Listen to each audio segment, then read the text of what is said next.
Hello नमस्कार, मैं आनंद आचार्य। आज इस वीडियो के माध्यम से भारत के भूगोल के पहला चैप्टर को मैं पूरा करना चाहूँगा।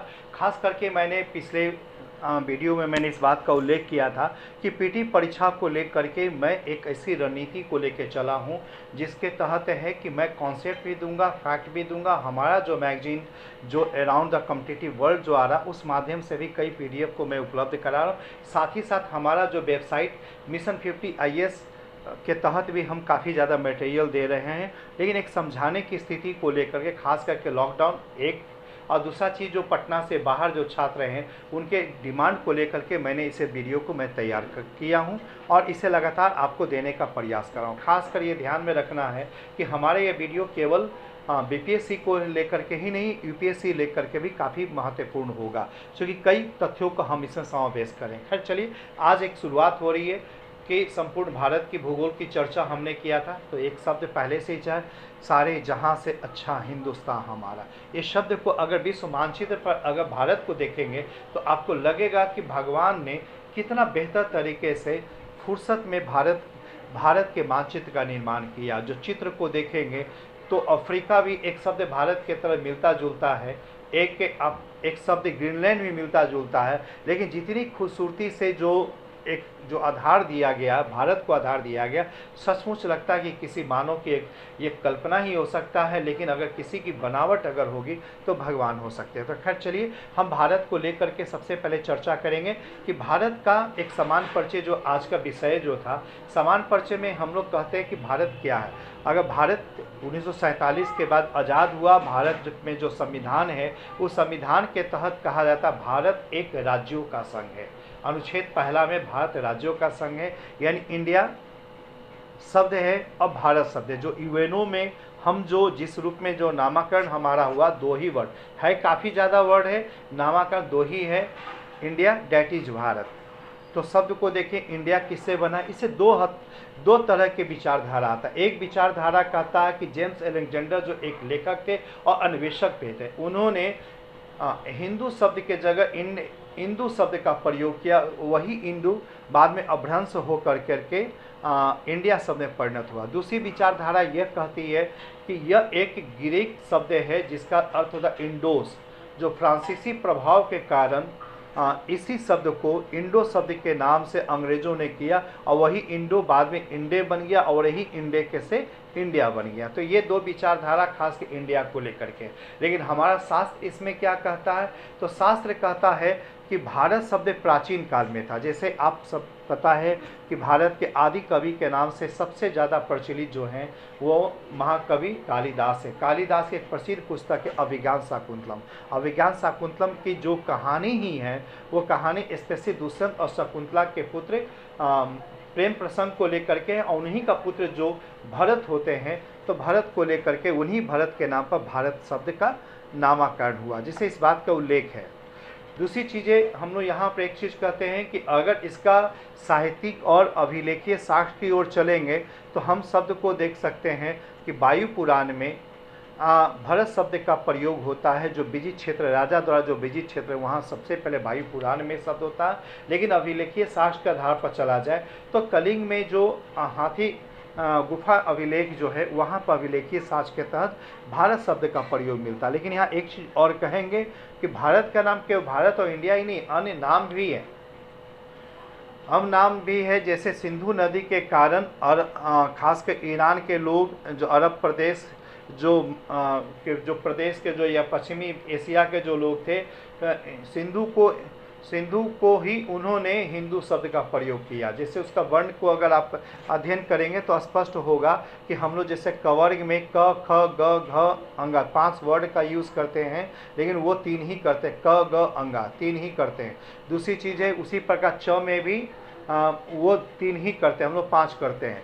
तो उसी प्रकार स को वो ह कहते हैं, एक वर्ड आता है, और दूसरा वर्ड जो ख है वो क में चला जाता है, जो घ है वो ग में चला जाता है। इस तरह कुछ बातें हैं जो खास करके समय अभाव के कारण पूरी चीज़ों को हम चर्चा नहीं कर पाएंगे यहाँ। तो शब्द उसी के कारण जो शब्द पड़ा जो सिंधु नदी के कारण, उन्होंने सिंधु को हिंदू नदी के नाम पर उन्होंने किया।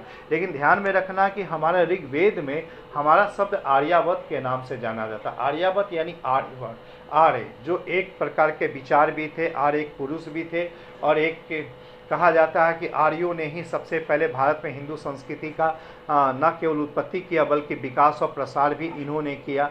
तो आर्यवर्त जहाँ थे उसी को आर्यावर्त कहा जाता है। और आर्य के बारे में कहा जाता है कि हिमालय पर्वत से लेकर करके मध्य प्रदेश के जो विंध्य पर्वत का जो क्षेत्र था वो आर्यावर्त के नाम से जाना जाता है। यही नहीं, बौद्ध और जैन धर्म वाले लोगों ने भी भारत का नाम जम्बू द्वीप यानी जामुनों के वृक्ष वाले द्वीप के नाम से संबोधन किया। तो खैर नामकरण तो अलग अलग है, इन चीज़ों पर हम लोग चर्चा कर सकते हैं। लेकिन आज हम लोग इस वीडियो के माध्यम से चर्चा करने जा रहे हैं, खासकर इसका 5 वीडियो होगा।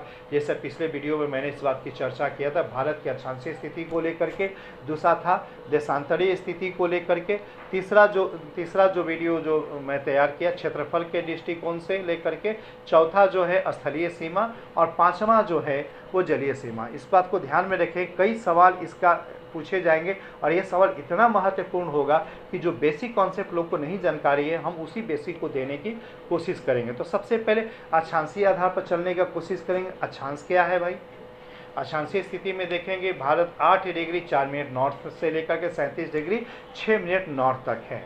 तो भारत का एक हिस्सा यहाँ तक है, नॉर्थ तक है। तो आखिर का नॉर्थ का मतलब क्या? यहाँ नॉर्थ का मतलब केवल दिशा है या गोलार्ध है, इस बात को भी समझना है। दूसरी चीज़ एक कर्क रेखा को लेकर के है कि कर्क रेखा भारत के कितने राज्यों से जाता है।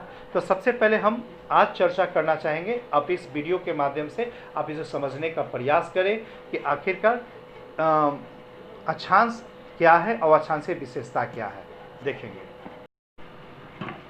देखिए अक्षांश की स्थिति के आधार पर अगर हम लोग देखें तो एक चीज़ सबसे पहले हम बताना चाहेंगे, इसका 2 पहलू है। एक तो कर्क रेखा की चर्चा होती है और दूसरा है भारत की अवस्थिति कहाँ पर है इसकी चर्चा होती है। तो उस आधार पर हम लोग यहाँ देख सकते हैं पहलू को कि संपूर्ण भारत को अगर देखा जाए मैप पर, तो ये जो पोर्शन है 8 डिग्री 4 मिनट नॉर्थ एक शब्द, और यहाँ आता है 37 डिग्री 6 मिनट नॉर्थ। तो यहाँ सबसे पहले आपको समझना पड़ेगा नॉर्थ का मतलब होता है नॉर्दर्न हेमिस्फीयर या उत्तरी गोलार्ध। भारत उत्तरी गोलार्ध में है। अब इस पहलू को समझने के लिए हम संपूर्ण विश्व के मैप को जा देखेंगे। अब देखेंगे मैं इस बात का चर्चा करूंगा कि ग्लोब पर अक्षांश और देशांतर, अक्षांश यानी लैटिट्यूड और देशांतर 2 काल्पनिक रेखा है, और ये 2 काल्पनिक रेखा के रहने के पीछे कारण है कि किसी भी स्थान का कोणीय दूरी की तो जानकारी दोनों से मिलता है, लेकिन दोनों में से एक स्पेशलाइजेशन होता है कि अक्षांश या लैटिट्यूड से मौसम या जलवायु, वेदर या क्लाइमेट की जानकारी मिलती है, वहीं देशांतर या लॉन्गिट्यूड से किसी भी क्षेत्र विशेष के समय की जानकारी यानी टाइमिंग की जानकारी हो पाती है। तो खैर फिलहाल हम लोग चलेंगे, संपूर्ण विश्व को देखेंगे। ये दिशा ईस्ट है, दूसरा वेस्ट है, ये नॉर्थ है और ये साउथ है। तो यहाँ से जो रेखा जो इस प्रकार जो जा रही है, तो ये 0 डिग्री अक्षांश नाम दिया गया है, जिसका कि अन्य नाम भूमध्य रेखा, विषुवत रेखा या इक्वेटोरियल लाइन इसका नाम है। इस संपूर्ण विश्व को 2 गोलार्धों में विभक्त करता है, एक उत्तरी गोलार्ध और दूसरा दक्षिणी गोलार्ध। तो उत्तरी गोलार्ध यानी नॉर्दर्न हेमिस्फीयर, दक्षिणी गोलार्ध साउदर्न हेमिस्फीयर। तो भारत जो है नॉर्दर्न हेमिस्फीयर में भी, यानी ये पोर्शन भी इसी हिस्सा में और ये पोर्शन भी इसी हिस्सा में, यानी विषुवत रेखा के नीचे भारत नहीं है। खैर चलिए पहले हम अक्षांश की स्थिति चर्चा कर दें, तब इस पर चर्चा करना आसान होगा। कि अक्षांश में जैसे ध्यान रखेंगे कि यहाँ पर, यहाँ से लेकर के 1 2 3 4 5 6 करके 90 डिग्री तक है, यानी 90 स्थानों तक ये स्थान है अक्षांश है। उसी प्रकार यहाँ भी 90 तक है, लेकिन 90 में कुछ जो है शब्द जो है अक्षांश है काफ़ी चर्चित रहता है, जिसमें हम लोग कह सकते हैं एक पोर्शन 23.5 डिग्री नॉर्थ में, दूसरा 66.5 डिग्री नॉर्थ में और तीसरा 90 डिग्री नॉर्थ में। उसी प्रकार 23.5 डिग्री साउथ में और यहाँ 66.5 डिग्री साउथ में और 90 डिग्री। तो यहाँ ध्यान रखेंगे कि 23.5 डिग्री नॉर्थ को कर्क रेखा या कैंसर लाइन, 66.5 डिग्री नॉर्थ को हम लोग आर्कटिक वृत्त या आर्कटिक सर्किल कहते हैं, और 90 डिग्री को उत्तरी ध्रुव कहते हैं या नॉर्दर्न पोल कहते हैं। उसी प्रकार दक्षिणी में देखिए 23.5 डिग्री दक्षिणी को हम लोग कहते हैं मकर रेखा या कैप्रिकॉर्न लाइन, और 23.5 डिग्री 66 डिग्री दक्षिणी को कहते हैं अंटार्कटिक वृत्त या अंटार्कटिक सर्किल कहते हैं। 90 डिग्री को हम लोग कहते हैं दक्षिणी ध्रुव या साउदर्न पोल कहते हैं। तो इस रूप में हम लोग इसको समझ सकते हैं। ठीक है, यहाँ एक चीज़ और बताना चाहेंगे कि अक्षांश का जब हम लोग अध्ययन करते हैं, अक्षांश या लैटिट्यूड, इसमें 3 हिस्सा आपका आता है। तीनों हिस्सा को जानना जरूरी होता। अक्षांश के अध्ययन से हमें इसे देखना पड़ता, ताप कटिबंध यानी हीट जोन को देखना पड़ेगा। दूसरा है विश्व का दाब कटिबंध यानी वर्ल्ड का जो ये प्रेशर विंड इसको देखना पड़ता।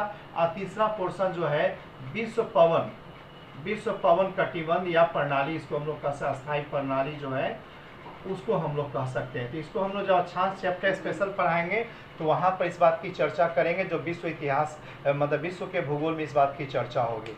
तो यहाँ पर इस चीज़ को समझ गए। दूसरी चीज़ें मैं यहाँ बताना चाह रहा हूँ कि 2 अक्षांश यानी कि एक से अगर 2 की ओर जाएंगे तो उसमें 111.13 किलोमीटर की दूरी है, ध्यान रखना है। और इस दूरी को पुनः उपभागों में विभक्त करते हैं, जिसको हम लोग मिनट कहते हैं। 60 उपभागों में मिनट कहते हैं। मिनट का संकेत यही 1 पॉइंट जो आता है मिनट का है, और उस मिनट को ही पुनः 60 उपभागों में करते हैं, जिसको सेकंड कहते हैं, जिसको कि डबल लाइन के शब्द में माना जाता है। तो चलिए सबसे पहले इस चीज़ को बता दें कि भारत का ये संपूर्ण भूभाग को देख रहे हैं। मुख्य भूभाग में ये जो पोर्शन जो आता है इसको हम लोग कन्याकुमारी या तमिलनाडु में है 8 डिग्री 4 मिनट नॉर्थ है, वही है ये 37 डिग्री 6 मिनट नॉर्थ है। और ये जम्मू कश्मीर में है, इसको इंदिरा कॉल के नाम से जाना जाता है। एक शब्द और आता है, ये मुख्य भाग का दक्षिणी हिस्सा कन्याकुमारी है, लेकिन संपूर्ण भारत का सुदूर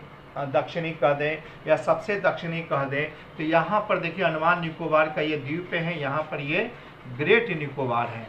और ग्रेट निकोबार में ही का दक्षिणी हिस्सा जो है एक पॉइंट बनाया गया, जिसको एक संकेत दिया गया, जिसका नाम है इंदिरा पॉइंट। तो ध्यान में रखेंगे इंदिरा पॉइंट का कई अन्य नाम भी है। इंदिरा पॉइंट का नाम है इंदिरा पॉइंट भी कहते हैं, पिग्मेलियन भी कहते हैं, प्राचीन नाम पिग्मेलियन था।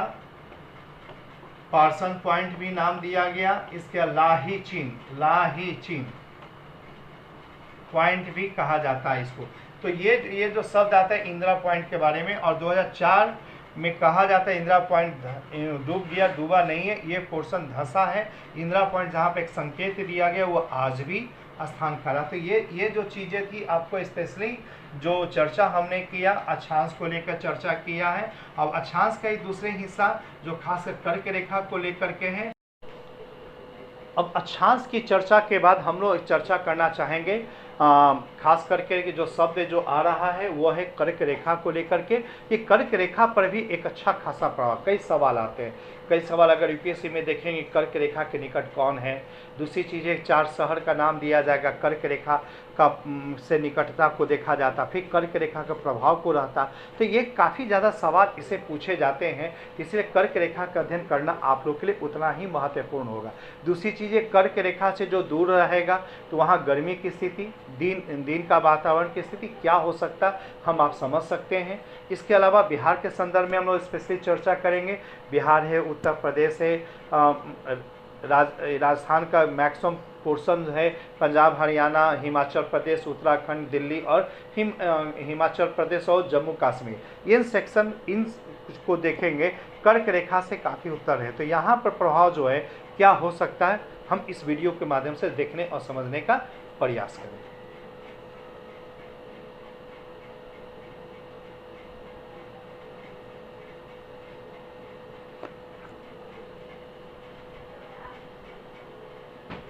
यहाँ ध्यान में रखना होगा कि कर्क रेखा जो है भारत के ये छोर से लेकर करके गुजरात से लेकर करके यहाँ 8 राज्यों से होकर गुजरती है।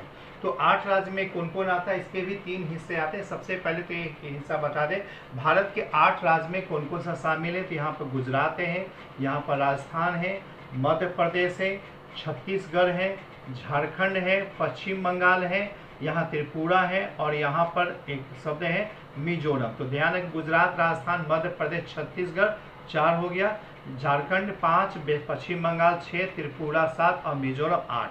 उसी मतलब पश्चिम से पूरब की ओर, पूरब से पश्चिम के आएंगे तो मिजोरम, त्रिपुरा, पश्चिम बंगाल, झारखंड, छत्तीसगढ़, मध्य प्रदेश, राजस्थान और गुजरात है। उसी रूप में हम लोग यहाँ पर देखते हैं कि मध्य प्रदेश जो है सबसे ज़्यादा विस्तारित अगर कहा जाए कर्क रेखा का तो यहीं पर है, और सबसे कम जो है राजस्थान में। ये शब्द है हाईएस्ट मध्य प्रदेश में और सबसे कम है ये राजस्थान में है। तो इस बात की चर्चा, तो खैर यहाँ एक लाइन और बताना चाहेंगे कि कर्क रेखा की चर्चा जो हम लोग करते हैं बेसिकली 3 रूप में। ये भारत के कौन कौन से राज्य में इस चीज़ को तो चर्चा होगी, बिहार से कर्क रेखा नहीं है। अब इसके दूसरी फीचर है 21 जून को लेकर के। हम सभी को पता है कि पृथ्वी अपने अक्ष पर 23.5 डिग्री दक्षिणी ओर झुकते हुए न केवल अपने अक्ष पर चक्कर लगाता बल्कि सूर्य के चारों ओर भी चक्कर लगाता। तो सूर्य के चारों ओर चक्कर लगाने के क्रम में आप देखेंगे कभी सूर्य कर्क रेखा के सम्मुख आता है, तो कभी मकर रेखा के, तो कभी विषुवत रेखा के। तो यहाँ ध्यान में रखेंगे चूंकि पृथ्वी अगर अपने अक्षीय जो रूप में झुका तब कारण है अपने अक्ष पर घूम रहा है, इसके बाद पृथ्वी सूर्य के चारों ओर भी चक्कर लगा रहा है। तो यहाँ पर सूर्य जो है ना 21 जून को आता है, यहाँ पर मकर रेखा पर 22 दिसंबर को, यानी 23.5 डिग्री जो साउथ है 23.5 डिग्री नॉर्थ है, और यहाँ पर जो आता है आपका 21 मार्च एंड 23 सितंबर को आता है। तो ध्यान में रखना है कि मार्च से लेकर के जून होते सितंबर, यानी सूर्य उत्तरायण होता है, आयन मतलब मुख्य उत्तर की ओर मुख रहता है, यानी कि विषुवत रेखा से उत्तर की ओर रहता है। और चूंकि भारत विषुवत रेखा से उत्तर में है इसलिए मार्च से लेकर सितंबर तक गर्मी काफ़ी पड़ती है। उसी प्रकार देखेंगे सितंबर से लेकर के दिसंबर और मार्च तक दक्षिण में रहता है, विषुवत रेखा से दक्षिण यानी भारत से दूर रहता है। तो भारत से भारत उस समय या भारत समेत जितने भी उत्तरी गोलार्ध में जो देश हों, भारत है, पाकिस्तान है, श्रीलंका है, फिर चीन है, ये जितने सारे देश हैं, तो उस सब में देश में देखिए ठंडा पड़ेगा, लेकिन दक्षिणी गोलार्ध में जो अफ्रीका हो गया, दक्षिण ऑस्ट्रेलिया हो गया, दक्षिणी अमेरिका हो गया, वहाँ गर्मी काफ़ी ज़्यादा पड़ेगी। तो हम लोग देख सकते हैं कि 6 महीना यहाँ मतलब उत्तरी गोलार्ध में रहता, 6 महीना दक्षिणी गोलार्ध में। तो भारत उत्तरी गोलार्ध में जब उत्तरी गोलार्ध सूर्य रहेगा तो स्वाभाविक गर्मी ज़्यादा पड़ेगा, क्योंकि एक आंकड़ा है कि पृथ्वी पर उष्मा का 99.9% जो स्रोत हैं वो सूर्य हैं। सूर्य सामने है तो गर्मी ज़्यादा, सामने नहीं है तो गर्मी कम है। तो खैर यहाँ तक देख रहे हैं 21 जून तक देखिए सूर्य उत्तरी गोलार्ध में आ रहे हैं। जैसे जैसे उत्तरी गोलार्ध में आ रहे हैं यानी भारत के करीब पहुँच रहे हैं, ध्यान में रखेंगे भारत के करीब जैसे जैसे पहुँच रहे, कर्क रेखा के करीब पहुँच रहे हैं, न केवल गर्मी की मात्रा बढ़ेगी बल्कि दिन की लंबाई भी बढ़ेगी, और दिन की लंबाई बढ़ने से रात की लंबाई छोटी होती चली जाती। तो एक पहलू यहाँ भी है, और हम लोग प्रतिदिन देख रहे हैं कि दिन बड़ा होते जा रहा है, लेकिन कब तक? तो 21 जून तक सबसे बड़ा कारण बना 21 जून तक सबसे। और एक चीज़ को हम लोग देखेंगे, हमारी भारत सरकार ने एक अच्छा पहल किया, 21 जून को ही विश्व योगा दिवस अंतर्राष्ट्रीय स्तर पर मनाने के लिए चर्चा कर दी। तो ये पहलू यहाँ हम लोग देख रहे हैं 21 जून को। इस बात की चर्चा कर रहे थे कि 21 जून को जैसे जैसे देखें दिन बड़ा होता जा रहा है और रातें छोटी होती है, खास करके 21 जून तक ये स्थिति रहेगी। और चूंकि बिहार यहाँ पर है, समझ सकते हैं बिहार के दक्षिण में, तो बिहार में भी गर्मी पड़ने का सर्वाधिक जो संभावना जो है 21 जून तक है, लेकिन धीरे धीरे गर्मी कम होने लगेगा। तो एक कारण ये भी है। इसके अलावा भी कई कारण है, खास करके आर्द्रता को लेकर के, वर्षा को लेकर की फीलिंग्स कैसी होती है। खैर अब हम लोग चर्चा करने जा रहे हैं उष्ण कटिबंध। उष्ण कटिबंध क्या है? जैसा कि मैंने पिछले ये वीडियो में मैंने बताया था कि खासकर अक्षांश को लेकर के है कि ताप कटिबंध, दाब कटिबंध और पवन प्रणाली को लेकर के। तो आप देख सकते हैं कि यहाँ से लेकर के ये जो पोर्शन है कर्क रेखा, विषुवत रेखा से कर्क रेखा और विषुवत रेखा से लेकर मकर रेखा, ये उष्ण कटिबंध कहलाता है, जिसमें गर्मी ज़्यादा, वर्षा भी ज़्यादा होती है। इसके बाद देखेंगे 66.5 तक आएंगे दोनों गोलार्धों में देखेंगे तो यहाँ देखेंगे शीतोष्ण कटिबंध है, जिस शीतोष्ण कटिबंध, शीतोष्ण को अंग्रेजी में टेम्परेट जोन कहते हैं, जबकि उष्ण को ट्रॉपिकल जोन कहते हैं। और 66 से 90 तक जो पोर्शन जो है वो शीत कटिबंध या फ्रिजिड जोन दोनों गोलार्धों में कहते हैं। तो सवाल यहाँ पर एक सवाल और भी आता है कि संपूर्ण पृथ्वी, खासकर भारत के संदर्भ में हम लोग चर्चा कर रहे थे कि कर्क रेखा के कारण आधा भाग, यानी कि आप देख लीजिए 23.5 से लेकर के 37 लगभग 14 के आसपास आता है, और 8 से लेकर 23.5 लगभग 15 के आसपास आता है। 15 अक्षांश कर्क रेखा से दक्षिण है, 14 अक्षांश कर्क रेखा से ऊपर है, यानी भारत का आधा हिस्सा जो कहा जाए उष्ण कटिबंध और आधा हिस्सा जो है शीतोष्ण कटिबंध है। लेकिन फिर भी भारतीय जलवायु जो है मानसूनी जलवायु है जो उष्ण कटिबंधीय मानी जाती है। आखिर का कारण क्या है? तो यहाँ पे एक लाइन कहना चाहेंगे, उष्ण कटिबंध के जो लक्षण है, ज़्यादा तापमान पहला, दूसरा है ज़्यादा वर्षा।